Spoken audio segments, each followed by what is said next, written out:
Mesdames et messieurs, bonjour. À tous ceux qui aiment le ballon, le soccer, le football, je fais cette vidéo pour vous. À tous les parents qui ont des enfants qui veulent jouer au ballon. À tous les parents qui ont des filles, qui ont des fils, qui ont des amis, qui ont des frères qui veulent jouer au football, qui veulent faire du football leur métier. Il y a 3 erreurs que vous commettez quand vous appelez un entraîneur. Et à travers cette vidéo, je voudrais vous amener à comprendre cela et à corriger, à ne plus commettre ces 3 erreurs. Donc, partagez massivement cette vidéo si vous la recevez.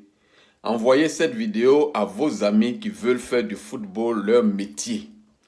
Amenez cette vidéo à tous vos amis, les parents qui veulent faire de ce métier-là, le métier de leur fils, de leur fille. Amenez-leur cette vidéo. Je suis entraîneur de football et beaucoup de personnes m'appellent pour solliciter mes services. Alors, je profite de cela pour recadrer tous ceux qui appellent les entraîneurs, tous ceux qui appellent les encadreurs, tous ceux qui appellent, n'est-ce pas, les agents de football. Voici 3 erreurs que vous commettez qu'il faut éviter. La première erreur que vous faites, dès que vous appelez un coach, un entraîneur, un encadreur, vous commencez à parler de votre enfant, de vous-même, de votre fille, en disant qu'il est très bon au football. Ça, c'est une erreur qu'il faut éviter. Ne faites plus cela. Qu'est-ce qu'il faut faire? Quand vous appelez un coach, un entraîneur, un sélectionneur, un encadreur, commencez déjà par prendre rendez-vous avec ce dernier. Demandez-lui un rendez-vous pour parler de votre enfant. Mais ne commencez pas à dire que votre enfant est bien et que vous voulez qu'il prenne votre enfant, qu'il n'a pas encore vu jouer, qu'il n'a même pas les images, les photos, les vidéos de celui-là ou de ce dernier. Donc, commencez déjà à prendre un rendez-vous. Allô, coach, comment allez-vous? S'il vous plaît, je voudrais qu'on parle de mon enfant qui veut faire du football ou qui joue au football et que j'estime qu'il joue bien. Est-ce qu'on peut avoir un rendez-vous pour en parler? Voici la première chose qu'il faut faire. Il faut donner un rendez-vous, il faut chercher à négocier un rendez-vous avec l'entraîneur. Alors, cela vous évite beaucoup de choses. Parce que si vous commencez à dire que votre enfant joue bien, si le coach vous pose des questions techniques que vous êtes bloqué, ça va défavoriser votre enfant ou votre frère. Donc, pour éviter cela, il faut déjà prendre un rendez-vous. Et si le coach accepte de prendre le rendez-vous avec vous, alors dites au coach: merci beaucoup et je t'envoie les photos et les vidéos de mon frère, de mon fils, de mon enfant. Voilà, terminé la première conversation avec l'encadreur, le coach ou l'entraîneur avec cette formule. Coach, s'il te plaît, je vais t'envoyer les photos, les images de mon fils.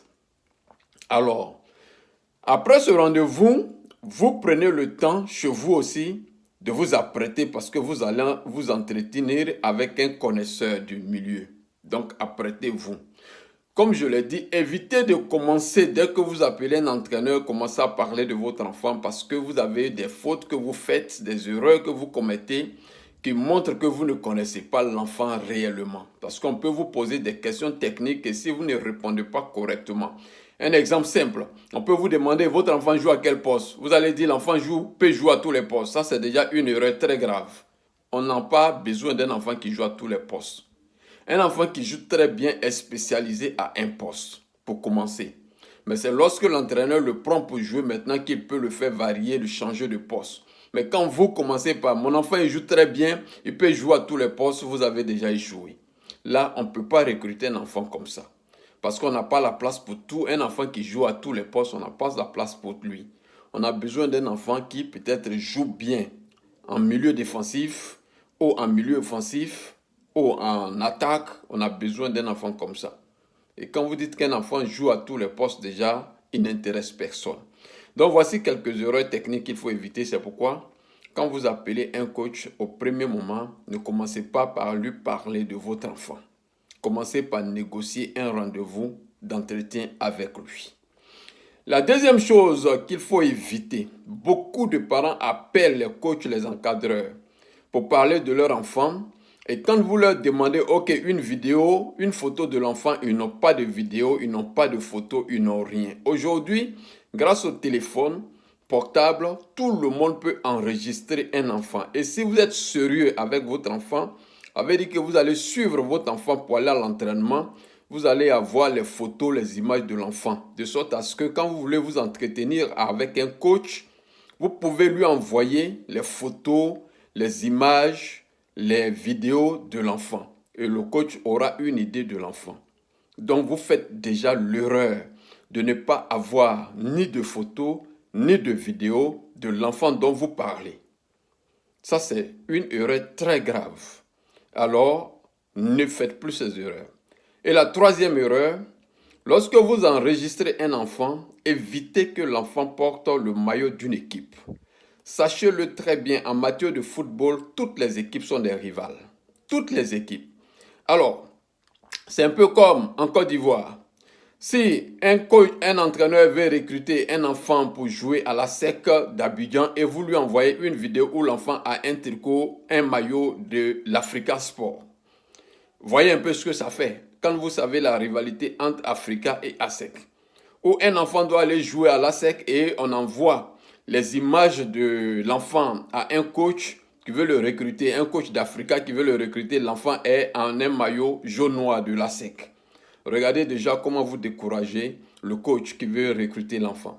Ce qu'il faut faire, lorsque vous partez enregistrer vos enfants pour envoyer à un coach, il est préférable que l'enfant porte le maillot de son pays. Si c'est un jeune Ivoirien, il peut porter le maillot de la Côte d'Ivoire, le maillot national. Si c'est un jeune Camerounais, il peut avoir le maillot national du Cameroun. Si c'est un jeune Togolais, il peut avoir le maillot national du Togo. Voilà ce qu'il faut faire. Et non permettre que l'enfant porte le maillot de Barça, le maillot de Chelsea ou le maillot d'ASEC, le maillot d'Africa, quand vous ne savez pas les tendances du coach, où l'enfant peut aller. Et donc déjà à travers les maillots, la vidéo où l'enfant a porté le maillot, ça peut disqualifier l'enfant. Ensuite, le dernier conseil, ça ce n'est pas une erreur, ça c'est un conseil. Quand un coach refuse de prendre rendez-vous avec vous pour parler de votre enfant, n'insultez pas le coach, ne soyez pas mauvais, ne soyez pas méchant, voilà. Un enfant, ce n'est pas fait pour garder dans la maison. On recrute un enfant pour le mettre dans une équipe pour jouer. Dans une équipe, s'il n'y a pas de place, on ne peut pas prendre l'enfant. Si vous appelez un coach qui prend l'enfant, qui ne fait pas jouer l'enfant, alors qu'il y a peut-être un autre coach qui a besoin de l'enfant, et l'enfant est en train de perdre son temps là-bas, vous voyez que vous n'avez pas fait du bien à l'enfant. Donc, on peut refuser.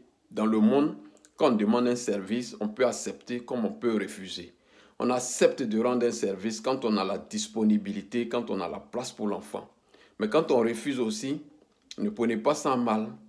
Parce que ce n'est pas le seul coach que vous connaissez. Il y a beaucoup de milliers de coachs et quelqu'un peut donner une bonne opportunité à votre enfant au lieu que de pousser le coach à le prendre et ne rien faire avec cet enfant. Donc, voici un peu quelques conseils que je veux donner aux parents. Je demande à tous ceux qui aiment le football de partager cette vidéo à leurs amis, leurs frères, tous les parents qui ont des enfants. Et sur ce, portez-vous bien.